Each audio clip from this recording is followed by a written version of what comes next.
Assalamualaikum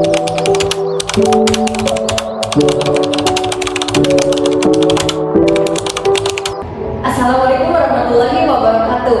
Perkenalkan, nama saya Siti Nur Latifah dengan NPM 10120806 dari kelas C11 Manajemen. Di sini saya akan mempresentasikan salah satu mata kuliah hukum bisnis sebagaimana untuk syarat EAS atau untuk memenuhi nilai mata kuliah hukum bisnis.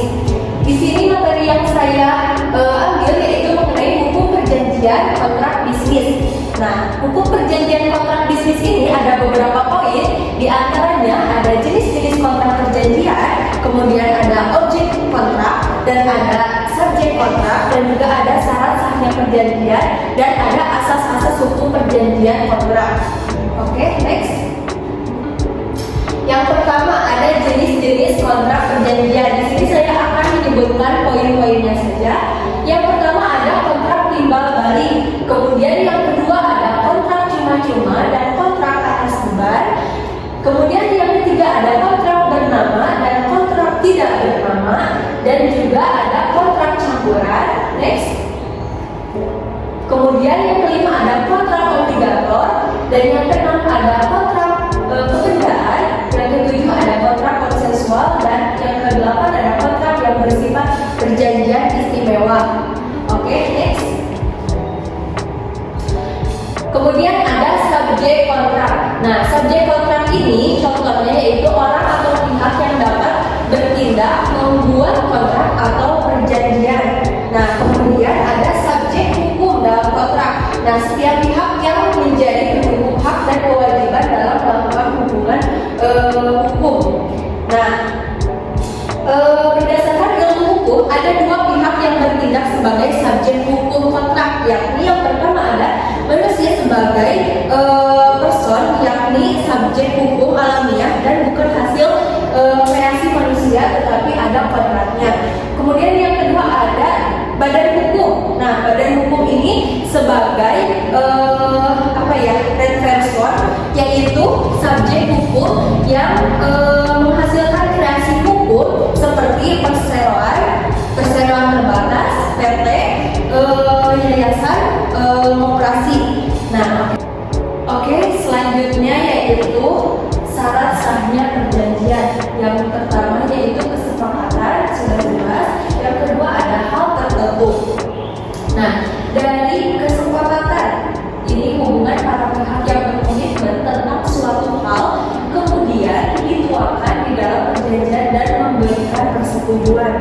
Nah, dalam kesepakatan ini perjanjian dicantumkan oleh para pihak setuju dan sepakat sebagai hal-hal berikut. Nah, contohnya tercantuman kata-kata setuju dan sepakat sangat penting dalam suatu perjanjian. Nah, oke. Kemudian dalam kesepakatan ini tidak akan setuju jika ada tiga hal. Yang pertama yaitu mengandung paksaan, yang kedua yaitu mengandung penipuan, yang ketiga yaitu mengandung kehilapan atau kekeliruan.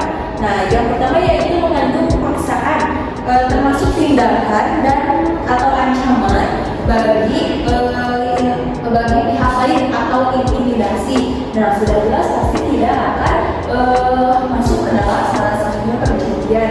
Nah, kemudian yang kedua yaitu mengandung penipuan. Penipuan ini adalah tindakan jahat yang dilakukan oleh satu pihak kepada pihak lain. Nah, kemudian yang ketiga yaitu mengandung kekeliruan.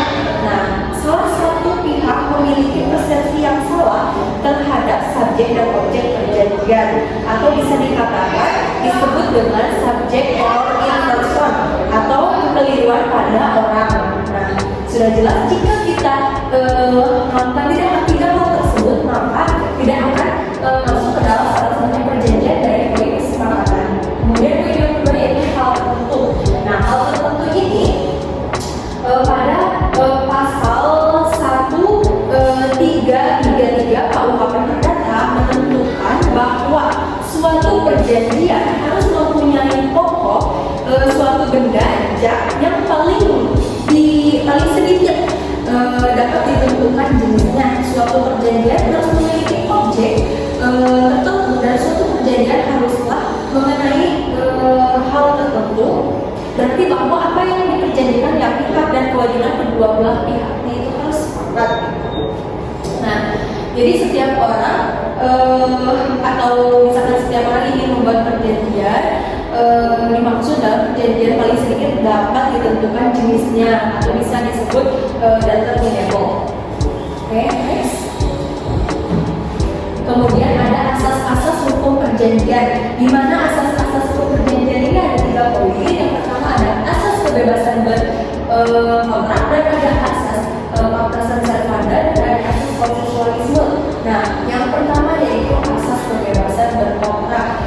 Orang dapat menciptakan perjanjian-perjanjian atau disebut perjanjian baru menyimpang dari apa yang tidak diatur oleh undang-undang, tetapi tidak boleh bertentangan dengan apa yang dilarang oleh undang-undang, sebagaimana ada dalam pasal 1338 ayat 1 KUHP Perdata mengakui asas kebebasan berkontrak dengan menyatakan bahwa semua perjanjian yang dibuat secara sah mengikat pada pihak sebagai undang-undang. Kemudian asas kata servanda.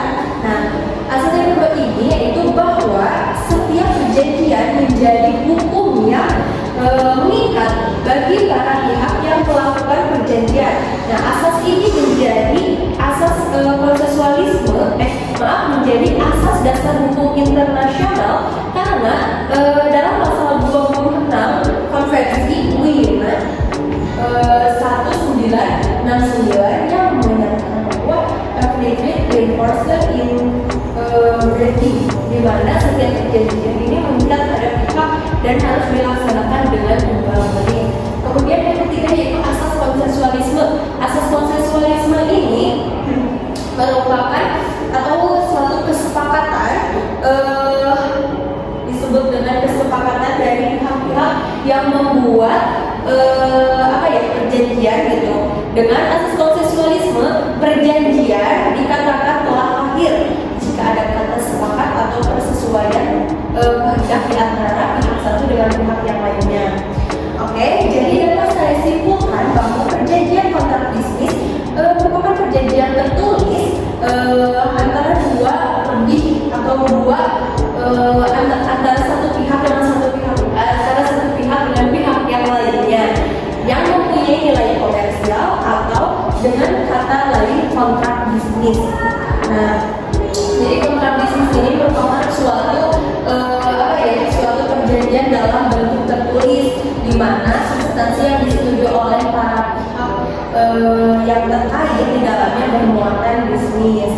Nah, mungkin ini saja